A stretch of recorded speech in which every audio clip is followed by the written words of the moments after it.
Vamos orar? Deus, a gente te agradece, Pai. Te agradece porque tem a oportunidade, Pai, de encher o coração da Tua palavra, Deus. De encher a nossa mente, Pai. Depois de uma semana cansativa, de às vezes, Deus, muitas angústias, Pai. De às vezes muitas lutas, Pai, vir à Tua casa, te ouvir. Saber o que é que o Senhor tem preparado para nós. Saber o que é que a Tua palavra tem como libertação para a gente, Deus. Então ensina, Pai, a gente na Tua palavra, Deus. Vem derramar o Teu Espírito, Pai, sobre cada um aqui, Deus. A gente está aberto, Pai, receptivo à Tua palavra. Então fala, Pai, a cada um de nós, em nome de Jesus. Amém e amém, meus irmãos. O tema desse mês, ele é maravilhoso. É descobrir esse Deus que governa a meta-história, aquilo que está para além da história. História da salvação.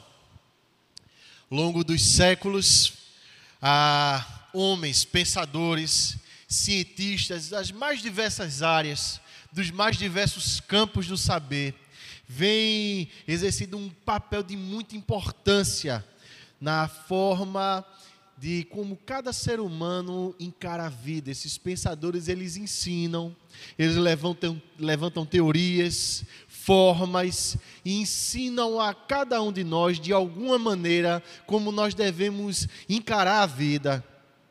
Eles têm tentado, ao longo dos séculos, explicar onde é que o mundo surgiu, o que é o ser humano, para que serve a vida e qual é o sentido dela.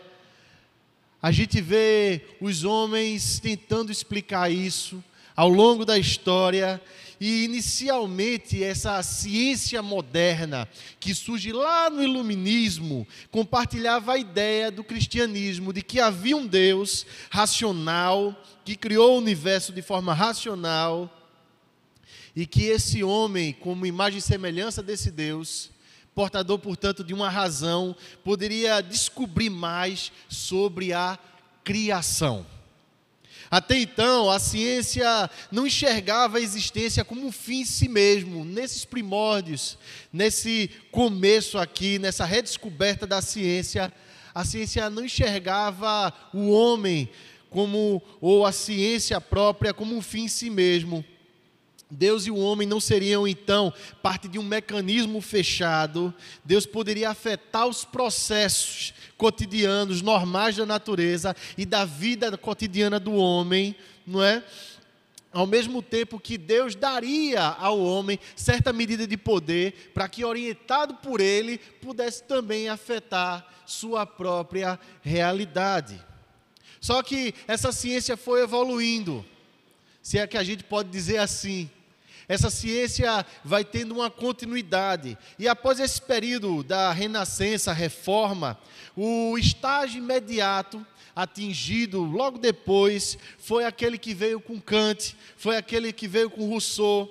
Nesse período aí, já havia se consolidado na ciência um senso de autonomia, de que o homem ele poderia tocar a sua vida por si mesmo, e de que Deus ele não tinha essa ingerência, Deus ele não interferia dessa maneira na história do homem. Nesse momento histórico, o racionalismo já estava bem desenvolvido, não havia mais espaço para o conceito de revelação de Deus, né? A ciência passava a crer não mais na graça de Deus, mas na capacidade humana de atingir um desenvolvimento perfeito e uma liberdade absoluta.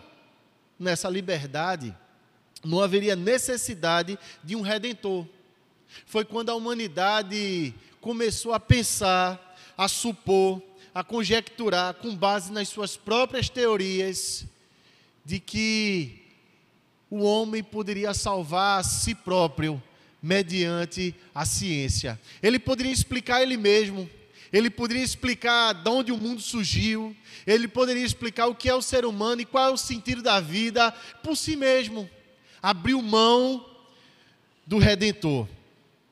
Essa liberdade autônoma, ela diz agora que o homem é o centro do universo, que o indivíduo é o centro do mundo, pois Ele mesmo é a fonte do saber, então Ele não tem restrição nenhuma. Tudo aquilo que Ele inventar como teoria, passa a ser válido porque é válido para mim. Então pronto, acabou-se.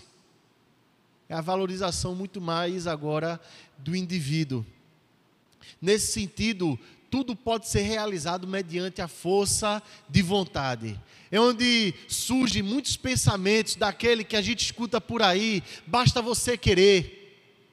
Ou aqui você pode, aqui você consegue, você tem como. Ou no americano, yes, you can. Você pode qualquer coisa. O ser humano, ele começou a enxergar a si próprio como sendo todo-poderoso, autossuficiente, com capacidade total de gerir o mundo e a sua própria existência.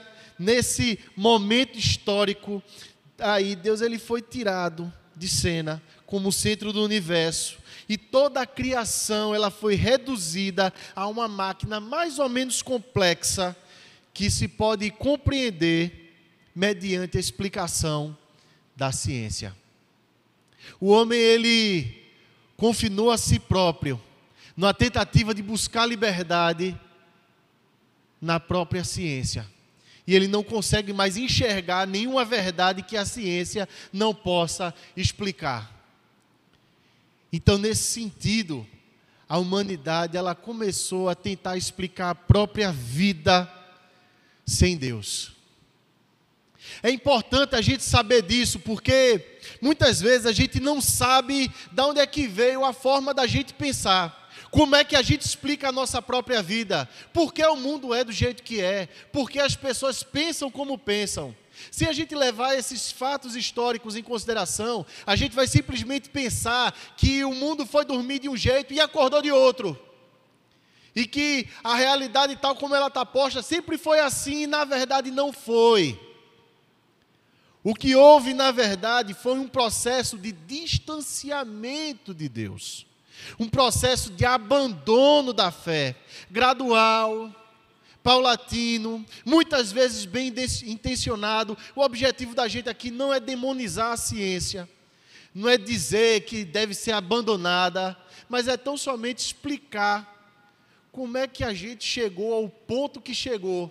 E mais do que isso, se já não estiver claro no nosso dia a dia, mostrar quais são as consequências para a própria humanidade. Claro que sem querer ser exaustivo, mas em linhas gerais, quais são as consequências para a própria humanidade desse abandono, dessa explicação de Deus, da salvação de Deus. O que é que a própria ciência, a própria humanidade legou a si mesma nesse contexto todo? Com a valorização desse tipo de filosofia, a gente vê de cara que o que surge é o relativismo, o individualismo e o hedonismo. A gente vê que o ser humano não mais enxerga uma verdade, mas um monte de verdades. E que essa verdade é verdade para mim, pode não ser para você, pode ser para outra pessoa, ou não, tanto faz. E a humanidade se perde, e a briga de muita gente é porque a minha verdade tem que prevalecer sobre a de outra pessoa, porque o que vem em seguida é a valorização do indivíduo, é o que eu quero, e ao mesmo tempo a valorização do hedonismo, daquilo que me dá prazer, daquilo que eu gosto. Nesse sentido aí, o que acabou acontecendo, meus irmãos, e isso a gente vê todos os dias nos telejornais, não precisa ser aqueles mais sangrentos não, pode ser os do horário nobre, mas o que está acontecendo é a verdadeira banalização da vida. Como o individualismo cresce, como esse egocentrismo cresce, como essa relativização da vida cresce, do valor da vida cresce, como o que interessa é aquilo que dá prazer. A vida se tornou uma coisa banal. A única coisa de fato sagrada é aquilo que o indivíduo deseja para si. É a única coisa sagrada que existe. Isso não pode ser tocado. Em nome disso daí, os relacionamentos eles se tornam descartáveis. Em nome disso daí, os meus objetivos passam a ser mais importantes do que o objetivo de quem quer que seja. Em nome disso daí, a gente passa a ver pessoas que se tornam totalmente indiferentes a quem está perto, porque afinal de contas o que interessa é aquilo que eu preciso. E as necessidades dos outros, isso aí é coisa que a gente deixa para lá. Como diz aquela música lá do João Alexandre, deixa que eu deixo e todos deixam para lá. A coisa vai se tornando somente esse viver para mim e de mim mesmo. E tudo é validado mediante aquilo que eu quero, que eu gosto e que eu desejo. E por que você faz isso? Porque é bom. Porque eu quero. E por que isso é bom? Porque me dá prazer. No final das contas é aquilo que traz para o ser humano esse senso de realização. E mediante esse senso de realização, meus irmãos, o próximo passo é o desespero. Porque como agora Deus ele foi tirado, não existe mais a ideia de eternidade.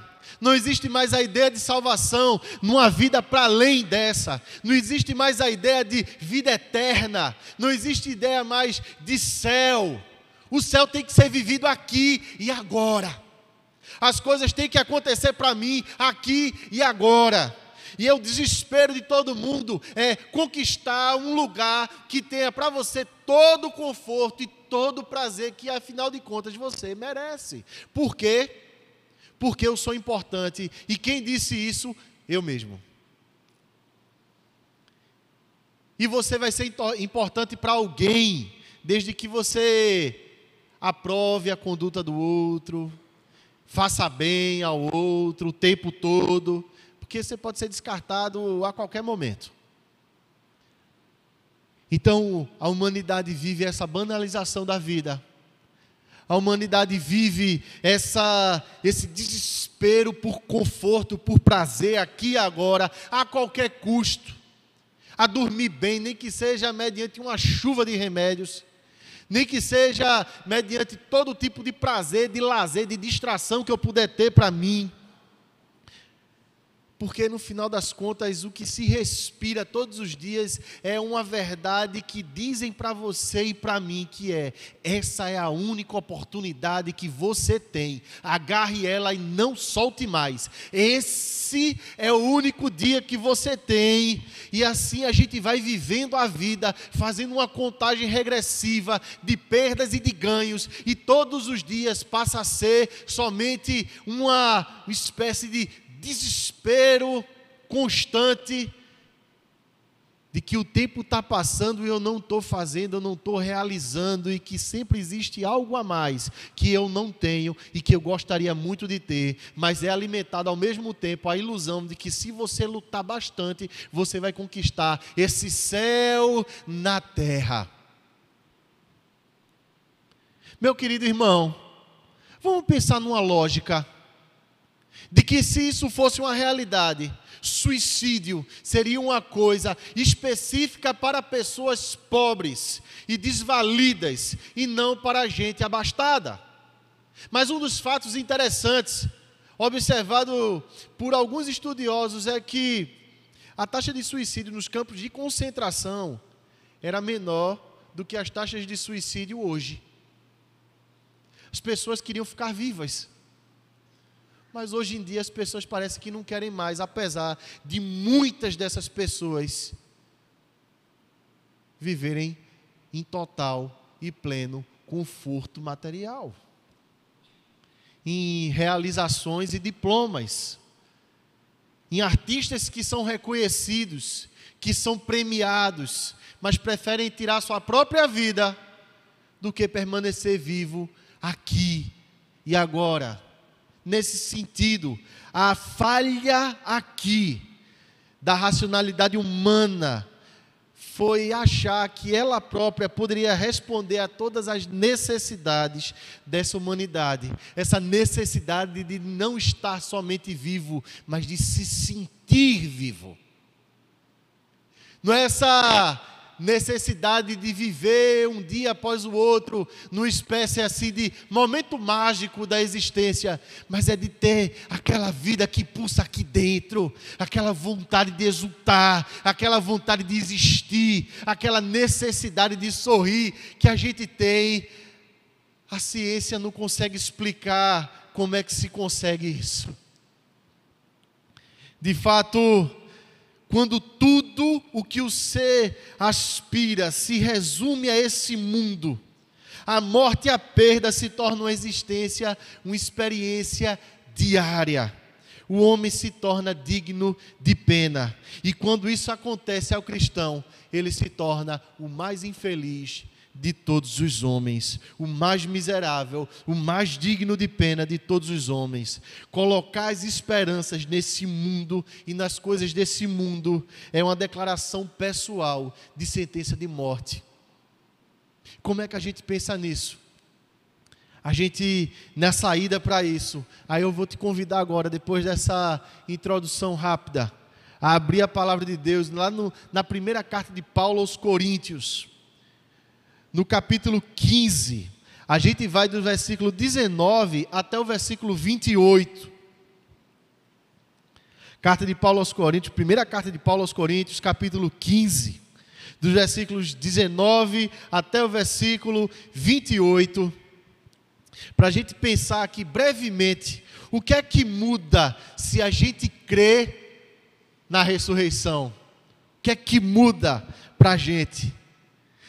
Diz assim a palavra de Deus. Eu quero te convidar a ler alguns versículos comigo. Então, por favor, começa comigo, versículo 19, e aí eu vou continuar a leitura. Diz assim a palavra: se a nossa esperança em Cristo se limita apenas a esta vida, somos os mais infelizes de todos os homens.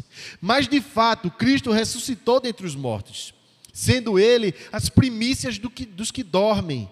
Visto que a morte veio por um homem, também por um homem veio a ressurreição dos mortos. Leia comigo, por favor, versículo 22.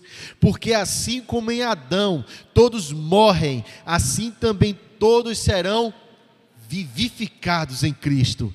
Cada um, porém, por sua própria ordem.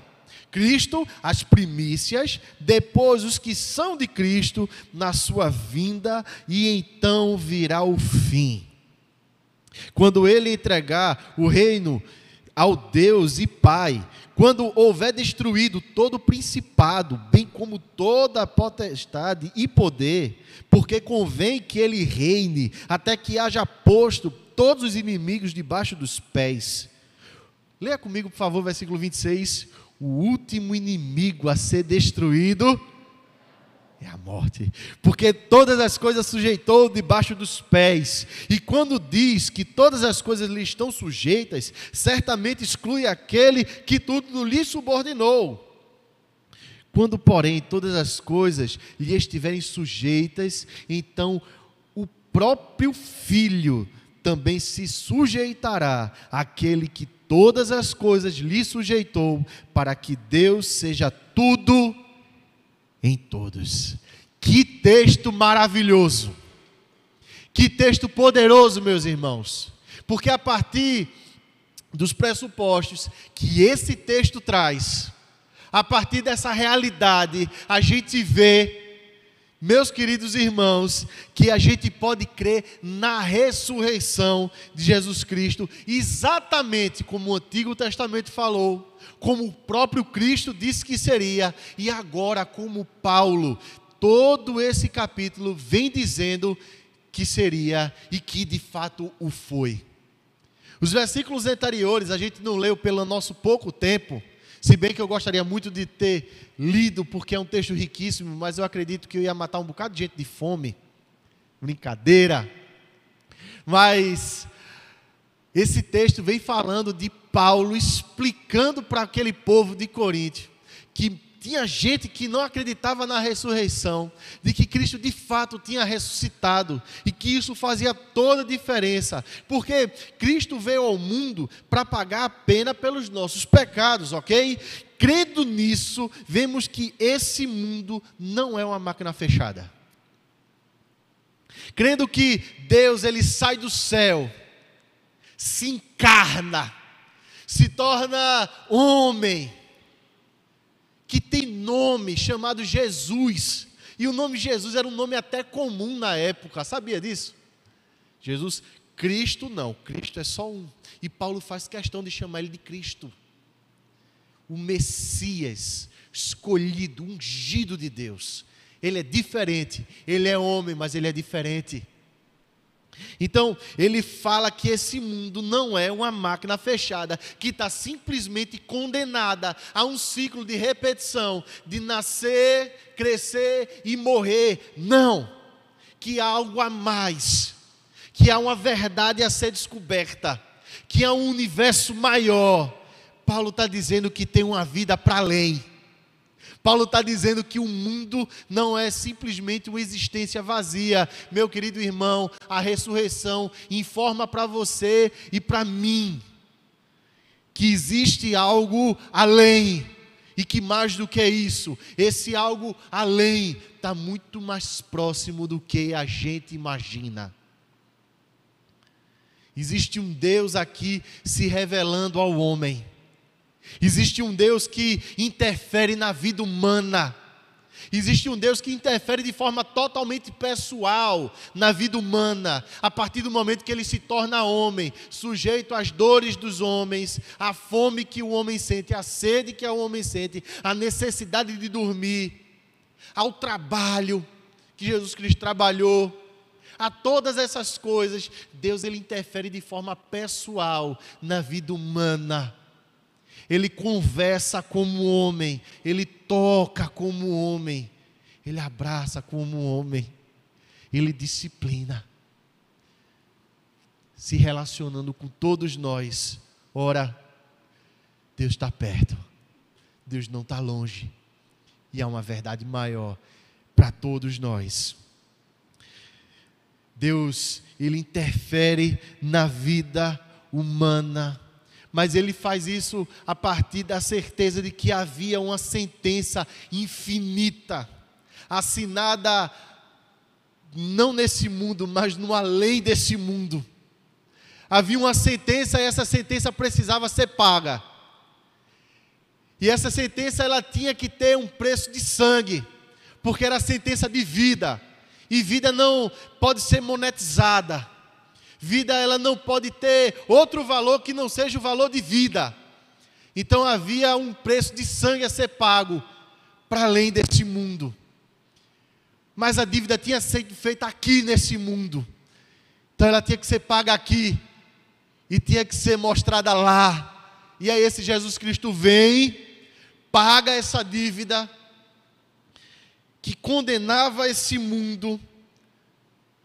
Ele paga essa dívida num domingo de Páscoa, num dia de semana, como para muita gente era outro qualquer, mas nesse dia, a existência inteira sente, de um sol que escurece, do véu que se rasga, de pessoas que ressuscitam, da pedra que é rolada, de tudo o que acontece, o sobrenatural se mostra presente, porque Deus disse, a minha dívida vai ser paga, e a paga dessa dívida gera vida, ressurreição. Isso está para além do que a gente pode sonhar, isso está para além do que a gente pode ver, mas a morte de Cristo significa a nossa morte também, ao mesmo tempo que a ressurreição de Cristo significa a nossa ressurreição também. Então essa ressurreição informa para a gente que o ponto central da história da humanidade é a ressurreição. É onde a humanidade realmente mudou, onde a vida eterna chegou. É onde tudo se articula. É por onde a gente deve encarar a nossa vida. É por onde a gente deve encarar toda a existência. É como a gente deve encarar o nosso Deus. É como a gente deve encarar o ser humano. É como a gente deve encarar o sentido da nossa vida. A ressurreição significa um Deus interessado em vida. Que maravilha! Deus ele está interessado que nós vivamos, senão ele deixaria o mundo condenar-se a si próprio. Mas a ressurreição de Jesus Cristo prova para cada um de nós que Deus está interessado na nossa ressurreição, em você se sentir vivo. Interessante essa palavra que Paulo usa, e eu fiz questão que os irmãos lessem comigo, que todos serão vivificados. Claro que Paulo não está falando de absolutamente todos, senão daqueles que serão salvos, mas a palavra que eu quero destacar aqui é essa palavra vivificados, que está numa raiz lá atrás, que não se diz respeito simplesmente à palavra bios, da biologia, que é fisiologicamente vivo, mas é uma vontade de estar vivo, é uma vontade de viver a vida, de se maravilhar, de se permitir chocar pela beleza da existência e saber que existe um Deus vivo interessado na sua vida. E mostrar para você que a vida é muito mais bonita do que você imagina. Isso é o reino de Deus. É o reino de Deus que vem e que tem um projeto para o futuro. E o projeto para o futuro dele é de lobo sentado e pastando junto de cordeiro. É de leão que uma vez predava, mas que agora se deita do lado de animais paridos para pastar junto. É um projeto de futuro que envolve criança que não tem problema nenhum de se sentar do lado de uma víbora venenosa e de levantar ela e não vai ter medo de ser picado e de morrer. Projeto de futuro de Deus é uma nova Jerusalém, é uma restauração completa da existência, é a ressurreição total e absoluta. O nosso Deus está vivo e o que Ele tem para você hoje e para o seu futuro é que você se sinta vivo. Esse é o projeto de Deus para cada um de nós.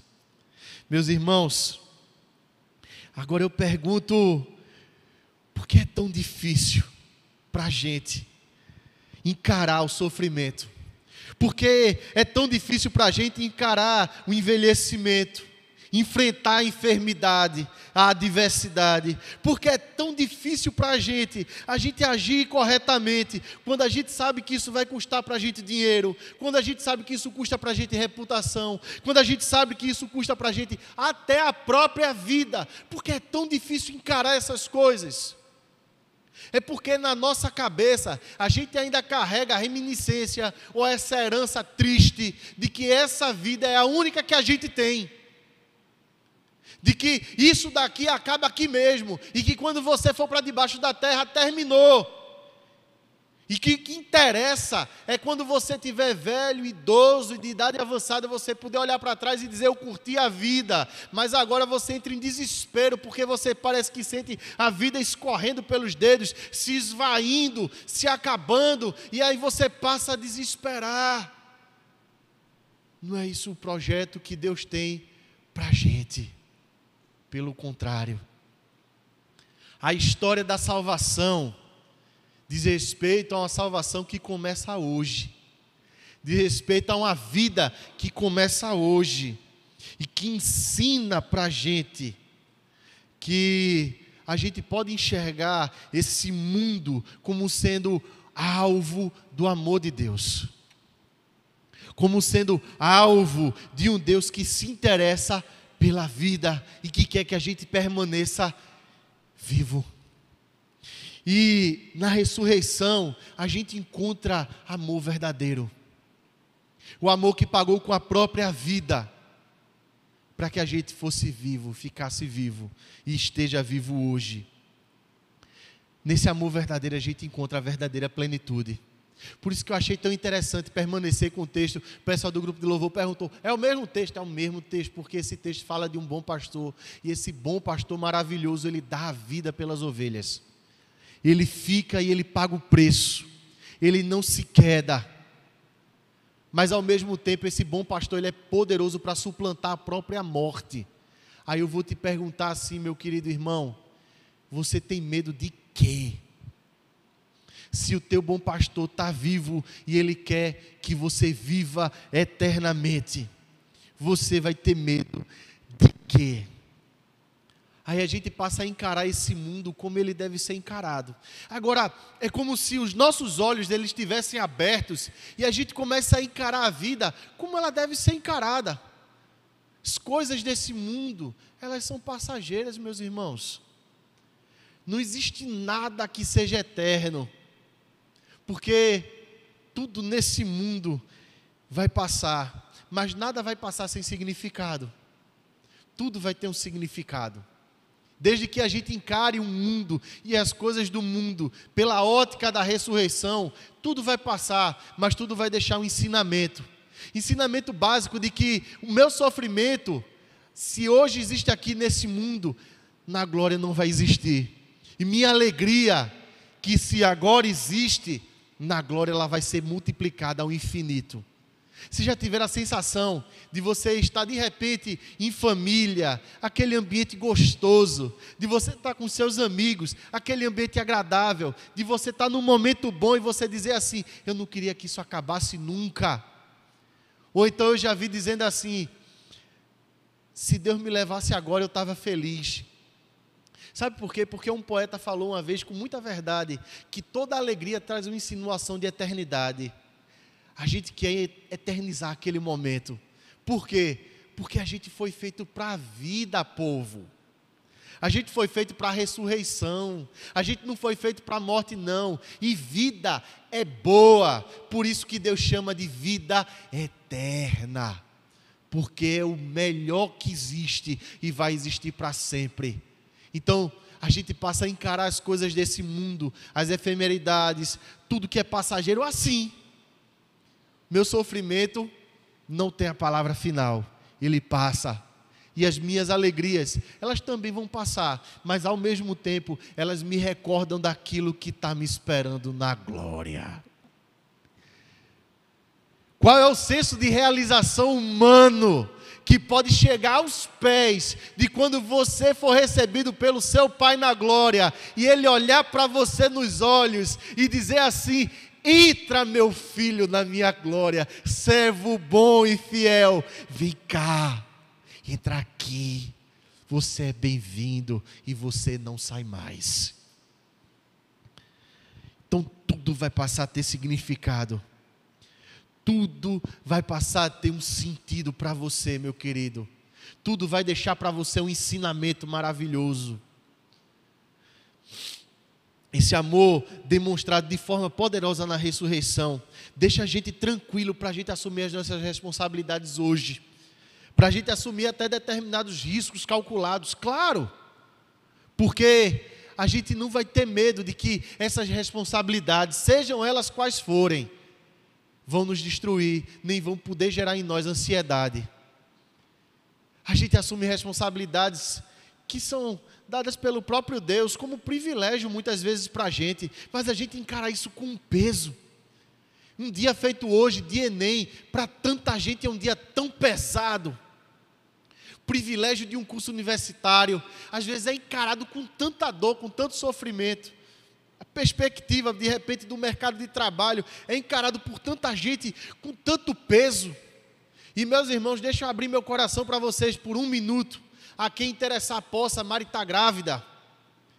Não sei quem sabe, quem não sabe, porque o WhatsApp é uma coisa que corre longe a notícia. Tem um bocado de gente ficando vermelho e rindo, né? Como quem diz assim, bem feito. Mas, meus irmãos, deixa eu dizer para vocês que Sofia foi planejada, Letícia foi planejada e esse terceiro não foi. E aí Mari diz assim, de dar a notícia para mim, eu fiz questão de filmar a reação de Sofia, porque foi muito igual a minha. Eu disse assim, foi não, é não, né? Aí Maria, é não, tá brincando, né? Não, é verdade. A ficha demorou para cair para mim, e aquilo me deu um frio na barriga, parecia que era a primeira. Digo, Jesus, o que é que está acontecendo comigo agora? 3? Como é que vai ser isso? Palavra de Deus diz para a gente assim, bem-aventurado é o homem que enche a sua aljava de filho. E eu na minha cabeça estou dizendo, meu Deus, é muita responsabilidade, o que é que eu faço? Deus está dizendo para mim, eu amo você desde antes de você nascer, desde antes que o mundo é mundo, porque você acha que eu não vou amar teu filho? Porque a gente às vezes encara a paternidade e a maternidade com tanto desespero e peso, se Deus está interessado na nossa família. Para com isso. Relaxa, descansa. A gente transfere esses pesos para todo mundo. A gente diz que não aguenta mais. Se permite desesperar, quando na verdade a perspectiva de todo cristão é a eternidade da ressurreição. Então relaxe, meu querido, calma. Porque você vai perder a cabeça agora, se o que Deus está te prometendo é vida eterna. E se você tem certeza para si mesmo de que esse mundo não é tudo o que existe, de que existe muito mais para além, por que você acha que vai ser diferente para o seu filho? Calma. Calma. Descansa. E aí, em breves palavras, Paulo ele descreve realmente qual é a macro história da salvação. Jesus vem, a primícia dos que dormem, Jesus vem rompendo o império e o domínio da morte. É isso que Paulo está dizendo. Ele ressuscitou dentre os mortos, sendo ele as primícias dos que dormem, Jesus que vem e rompe. Ele foi essa ponta da flecha, saiu arrebentando tudo na frente, possibilitando a nossa passagem. Aí ele diz que cada um, porém, vai vir na sua própria ordem, Cristo as primícias, depois os que são de Cristo na sua vinda, ou seja, quando Jesus Cristo voltar, a gente vai ressuscitar de fato, Deus vai imperar em todos os campos da nossa existência totalmente, e então virá o fim. Essa é a história da humanidade. Esse é o sentido da vida. Ô meu querido, é isso daqui que é a realidade da sua vida hoje. A sua vida e a minha está se desenrolando dentro disso daqui. A certeza da vida eterna é uma certeza para hoje. E a certeza da vida eterna é para ser vivenciada no agora. A gente vive nesse tempo, concluindo, meus irmãos, que valoriza muito a informação. Muita gente se gaba de conhecimento, né? A grande maioria de nós tem acesso a todo tipo de informação. Mas na verdade, sendo bem sincero, muita gente sabe quase nada sobre quase tudo, não é? Já leu em todo tipo de informação, de todo jeito. Outras pessoas sabem quase tudo sobre quase nada. Mas na verdade, o que importa para a gente conhecer e saber no nosso dia a dia, combustível da nossa existência, o que nos vai tornar vivo é a certeza dessa ressurreição, porque essa ressurreição nos mostra a obra completa de Cristo, o amor dele por cada um de nós. E qual é o sentido da nossa vida? É ser vivo e viver para sempre. Isso tem tudo a ver com o que nós vamos fazer agora. Porque a palavra de Deus diz, nessa mesma carta de Paulo aos Coríntios, ela fala uma coisa maravilhosa. Enquanto eu vou descendo aqui, eu queria convidar com todo carinho os presbíteros para virem aqui à frente, porque Jesus Cristo deixou algo para a gente nunca esquecer dessa ressurreição, desse sentido da vida e dessa história da humanidade. Ele diz assim: porque eu recebi do Senhor o que também vos entreguei, que o Senhor Jesus, na noite em que foi traído, tomou o pão, e tendo dado graças, o partiu e disse: isso é o meu corpo, que é dado por vós, fazei isto em memória de mim. Por semelhante modo, depois de haver ceado, tomou também o cálice, dizendo: este cálice é a nova aliança no meu sangue. Fazei isso todas as vezes que o beberdes, em memória de mim. Porque todas as vezes que comerdes este pão e beberdes o cálice, anunciais a morte do Senhor até que ele venha. Meus queridos irmãos, a certeza que temos aqui é de que um Jesus Cristo, Deus encarnado, Ele veio nos garantir vida. E Ele deixa um sacramento para a gente lembrar e guardar na memória qual é o nosso destino. A gente tem 4 presbíteros. Oi? Foi chamar, tá ótimo. Porque hoje eu fiz um pouquinho diferente, hoje eu quebrei um pouquinho o protocolo. Então de repente eu peguei os irmãos até de forma inadvertida, perdão por isso. Mas o fato é que a gente não tem outra forma de encerrar algo que trata de ressurreição, senão lembrando e falando daquilo que tornou a ressurreição algo possível a cada um de nós. Foi o preço que foi pago na cruz por Jesus. Então Ele deixa isso. E eu quero convidar você que está em comunhão com Deus, que de repente você não é membro daqui da igreja, mas você está em comunhão com a sua igreja, com o corpo de Cristo, a participar desse momento. Esse momento, ele é muito especial, importante, e ele deve ser vivenciado com todo o coração. A gente deve valorizar muito ele, que trata do sacrifício do nosso Jesus por cada um de nós.